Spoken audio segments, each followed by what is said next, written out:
1635 жылы Қазақ хандығының шығысында Жоңғар хандығы құрылады. 1643 жылы Батыр Қондайшының туы астында елумен жоңғар әскері Жәңгір хан бастаған Қазақ хандығына қарсы ірі жорық ұйымдастырды. Жәңгір хан бастаған 600 ғана қазақ әскері қорғаныс ұйымдастырып, жедел көмекке келген Жалаңтөс баһадүр сарбаздарымен тізе қоса отырып, 10 мыңдық жау әскерінің шабуылын тежей алған. Тарихта бұл шайқас Орбұлақ атымен танымал. 1681-1684 жылдары қалмақ қонтайшысы Севан Рабдан Қазақстанның оңтүстік аумақтарына басып кірді. Қазақ ханы Тәуке хан шайқаста жеңіліске ұшырап, оның баласын ойраттар тұтқынға алды. 1697 жылы Син империясы Жоңғарияға шабуыл жасауынан жоңғарлар әлсірей бастады.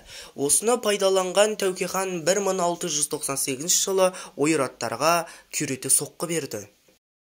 1708 жылы жоңғарлардың жаңа шабуылы басталды.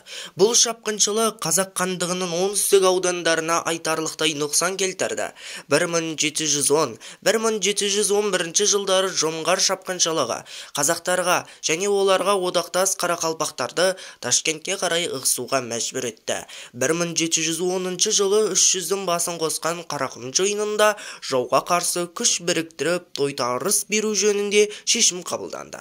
Бөгенбай батыр біріккен жасақтың қолбасшысы болып бекітілді.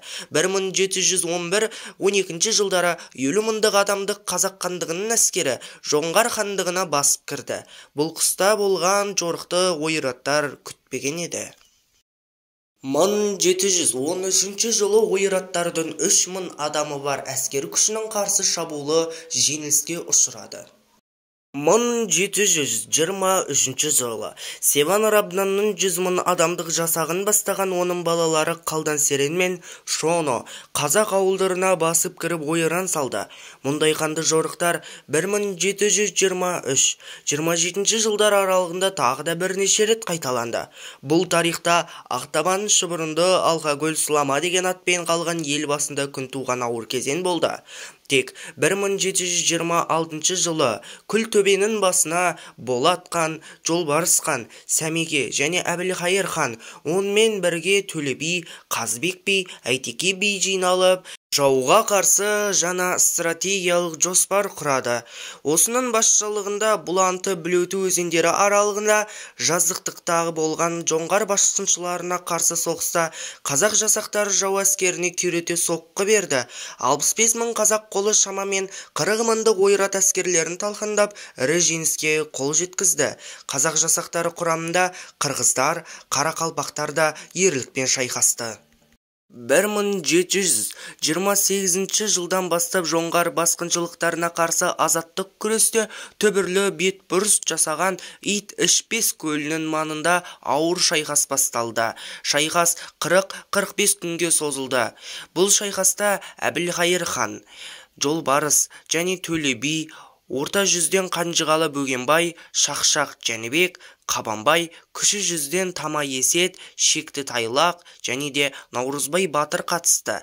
Бірақ та бұл шайқас уақытысында Болат ханның қаза табуына байланысты таққа талас басталып кетіп, көп хандар шайқас алаңынан кетеді. Алайда бұл шайқаста Қазақ хандығы жоңғарларды аңырата отырып жеңіске жетті. Сол себепті бұл шайқастың аты тарихта Аңырақай шайқасы деп аталып кеткен. 1738-1741 жылдар аралығында Сары Манжа мен Қалдан Серен ең соңғы рет Қазақ хандығына жорық ұйымдастырды. Дәл бұл шайқастан соң Син империясының арасындағы жағдайы ушығып, соңында 1755 жылы жоңғар мемлекеті тарих бетінен жойылады.